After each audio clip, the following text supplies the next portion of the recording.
Audrey, 10 ans, est atteinte de paralysie cérébrale, un état qui affecte sa motricité et son tonus musculaire.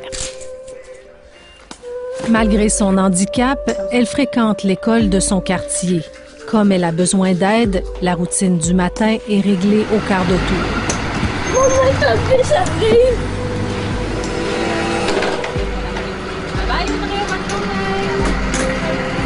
Pour bien réussir, Audrey a aussi besoin de soutien à l'école. Huguette Rodrigue l'accueille le matin et l'accompagne toute la journée. Pour moi, c'est facile, parce qu'Audrey, c'est un petit rayon de soleil. C'est certain que je rentre dans son besoin, dans tous ses besoins au complet, autant en classe que dans son intimité. Mali, c'est une enfant très facile, elle participe bien, elle m'aide. Elle peut nous aider quand elle me dit quoi faire, quand ça va pas. On a une belle échange. J'ai fait une erreur? Oh, on a fait une erreur. Qu'est-ce qu'on fait?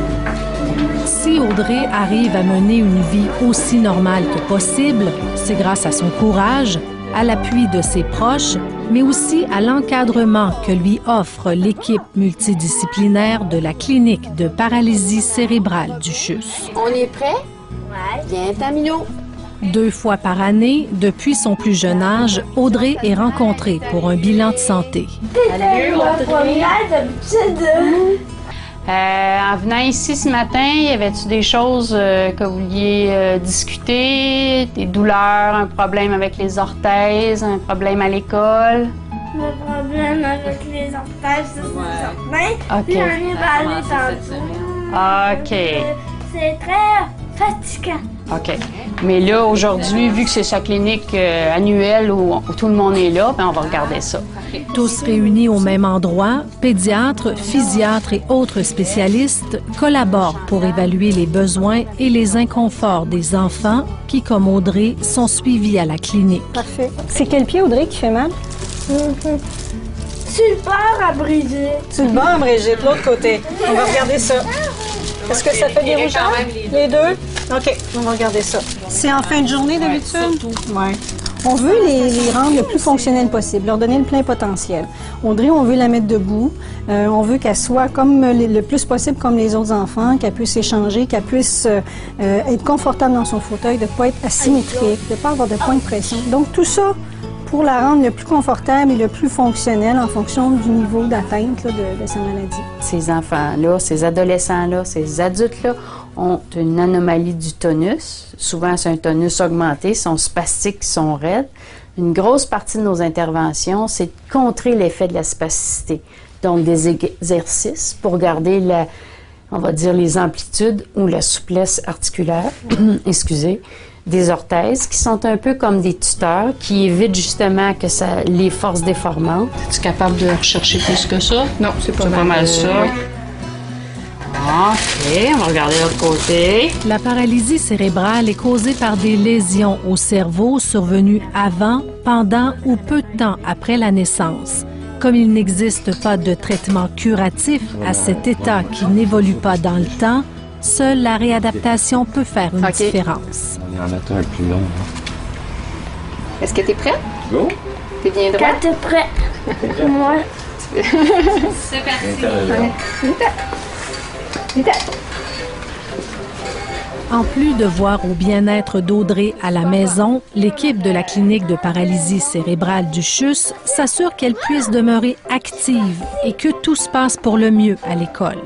Alors, si on pense à Audrey, on veut qu'elle soit capable d'aller à l'école, qu'elle soit capable de bien suivre, écrire. Alors, si elle a un petit problème avec sa main, on met une petite orthèse pour redresser son poignet. À ce moment-là, elle est capable de tenir le crayon. Elle est capable de manger seule pour pas qu'il y ait toujours quelqu'un qui l'aide. Ouais, toi aussi. On a les deux. On la met à la bonne journée et on part. On s'assoit tous, on dit, bon, voici, Audrey est rendue à tel niveau académique. Compte tenu de sa condition, de ses limitations, elle pourrait être dans tel type de classe. Si ça lui prend un bureau, un petit pupitre spécial pour qu'elle soit confortable, bien là, on a la contribution de l'ergothérapeute qui va aller évaluer le milieu de classe puis dit, bien pour Audrey, il faudrait qu'elle soit assise telle rangée dans la classe avec tel bureau. Malgré son état, Audrey fait de gros efforts chaque jour pour repousser ses limites. Oui, elle a toujours des progrès. C'est sûr qu'elle a quand même une condition qui est stable, mais il y a des choses que, à un moment donné, on reste surpris parce que ça, comme écrire, à un moment donné, son oncle, ça fait pas longtemps qu'elle a commencé à faire ça, puis on se rend compte que là, elle est capable, dans la laissant se débrouiller, elle est capable de faire ça par elle-même. La seule affaire qui me fait peur, c'est que Audrey décide d'elle-même d'arrêter d'avancer. Ça, c'est quelque chose que ça me... Tu sais, qu'un jour, elle dise, ben non, je suis danseuse, puis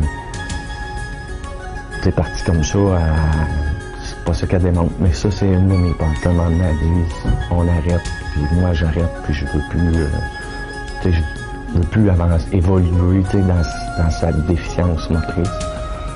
Ça,